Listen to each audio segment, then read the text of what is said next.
12-ші сұрақ. Сағат тілі 15:00 көрсетіп тұр.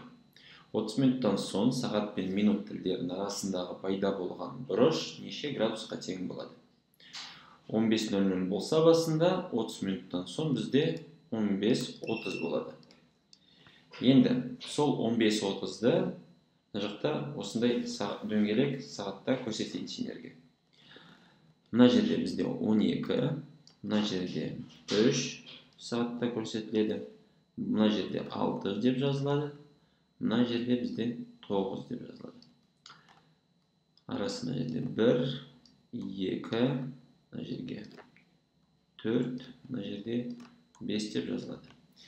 Енді 15:30 болса бізде, қараңыз, мына жерде әр қарай жазу керек емес, толтыру керек емес, өйткені тек қана мына жағын қолданамыз қазір.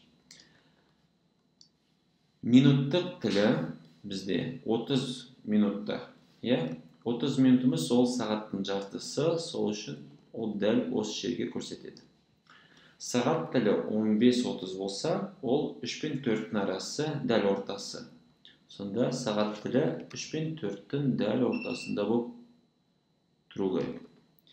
Енді сағат пен минут тілдерінің арасын табу керекпіз. Не осы, не осы. Қайсысы? Кіші бұрыш па, үлкен бұрыш па жазылмаған. Сондықтан мынау да болуы мүмкін, мынау да болуы мүмкін. Енді не істейміз оны табу үшін? Қараңыз. Біз білу керекпіз, мынау барлығы бірге ол дөңгелек. Дөңгелектің ішінде 360 градус. Сонда дөңгелек, мына жақта барлығы бірге. Барлығы 360 градус. Осындай бізде бөліктерге бөлсек оны 1, 2, 3, 4, 5, 6 бөлік осы жерде. Мына жақта да 6 бөлік бар. Сонда барлығы 12 бөлік болса, 360-ты 12-ге бөлемізді, шығады 1 бөліктің градустық өлшемі 30 градус. Сонда осы 1 бөліктің градустық өлшемі ол 30 градусқа тең. Ол 1 бөлігі. Енді оны біз білеміз, әрі қарай не істейміз? Қараңыз. Мына жерде, мысалы, мына екеуінің арасы 2 толық бөлік, және 1 бөліктің мынан жартысы. Оны қалай табуға? Қараңыз.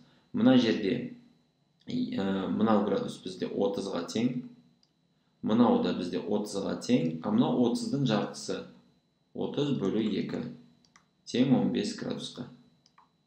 Сонда толық мына 2 сағат пен минут тілдерінің арасы ол 30 қосылған 30 қосылған 15.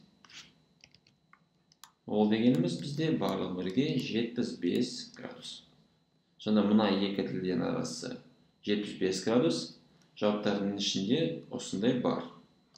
Немесе барлығы 360 болғандықтан, 360-тан осы 75-ті азайтамыз да, шығады 285 градус.